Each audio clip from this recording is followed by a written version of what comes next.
नमस्कार, मैं हूं विजय श्री और आप देख रहे हैं यूबी न्यूज। देश को जिस ऐतिहासिक प्रक्रिया का लंबे समय से इंतजार था वह अब शुरू हो गई है। भारत सरकार ने जनगणना 2025 को लेकर बड़ा कदम उठाते हुए आधिकारिक गजट नोटिफिकेशन जारी कर दिया है। गृह मंत्रालय ने जनगणना अधिनियम 1948 के तहत यह अधिसूचना जारी की है, जिसमें पहली बार जनगणना और जातीय जनगणना दोनों एक साथ कराई जाएंगी। यह प्रक्रिया 1 मार्च 2027 तक चलेगी, यानी लगभग 21 महीनों तक देश भर में हर नागरिक से जुड़ी अहम जानकारियां इकट्ठा की जाएंगी। यह दुनिया का सबसे बड़ा प्रशासनिक अभ्यास माना जाता है, जिसे office of registrar general and census commissioner की देखरेख में अंजाम दिया जाएगा। कोरोना महामारी के कारण यह प्रक्रिया पहले 2021 में होनी थी, लेकिन देरी के चलते अब यह 2025 में शुरू हो रही है। इसी वजह से जनगणना का चक्र भी बदल गया है और अब अगली जनगणना 2035 में होगी। इस बार की जनगणना 2 चरणों में होगी। पहला चरण अक्टूबर 2026 तक पूरा होगा, जबकि दूसरा और अंतिम चरण मार्च 2027 तक। 1 मार्च 2027 की मध्य रात्रि को इस जनगणना की रेफरेंस डेट माना जाएगा, यानी उस रात देश में जितनी आबादी और जैसी सामाजिक स्थिति होगी वही रिकॉर्ड का हिस्सा बनेगी। वहीं जम्मू कश्मीर, लद्दाख और उत्तराखंड जैसे कठिन भौगोलिक परिस्थितियों वाले राज्यों में यह प्रक्रिया पहले ही यानी अक्टूबर 2026 तक पूरी कर ली जाएगी। इन राज्यों के लिए 1 अक्टूबर 2026 को रेफरेंस डेट माना जाएगा।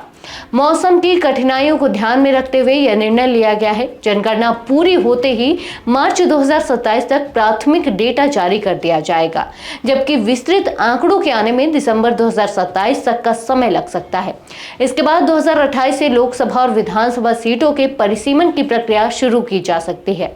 इस बार परिसीमन का संबंध सीधे महिलाओं के लिए 33% आरक्षण से भी जुड़ा है। माना जा रहा है कि 2029 के लोकसभा चुनाव से पहले महिलाओं के लिए आरक्षित सीटों की तस्वीर साफ हो जाएगी। इसके लिए परिसीमन आयोग का गठन किया जाएगा, जो राज्यों की आबादी के आधार पर सीटों का नए सिरे से बंटवारा करेगा। हालांकि इस बंटवारे को लेकर दक्षिण भारत के राज्यों में चिंता बढ़ गई है। वहां की आबादी उत्तर भारत के मुकाबले कम है, जिससे उन्हें डर है कि उनकी सीटें घट सकती हैं और लोकसभा में प्रतिनिधित्व कमजोर हो सकता है।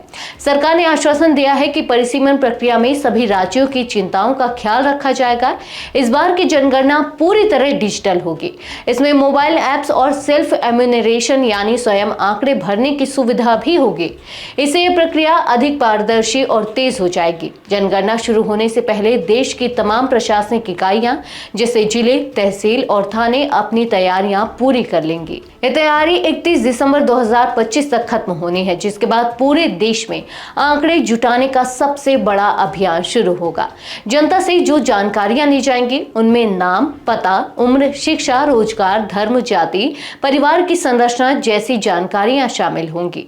इन आंकड़ों का इस्तेमाल देश की विकास नीतियों, योजनाओं और संसाधनों के न्यायिक वितरण में किया जाएगा। जनगणना सिर्फ गिनती नहीं है, यह भविष्य के भारत की नींव रखने की प्रक्रिया है। आज के लिए बस इतना ही। अगर आपके इलाके में कोई समस्या है तो अब चुप मत रहिए, अपनी शिकायत हमें भेजिए। यूबी न्यूज आपकी आवाज को जिम्मेदारों तक पहुंचाएगा, निष्पक्षता और गोपनीयता के साथ। यूबी न्यूज, जनता की आवाज, जनता की ताकत।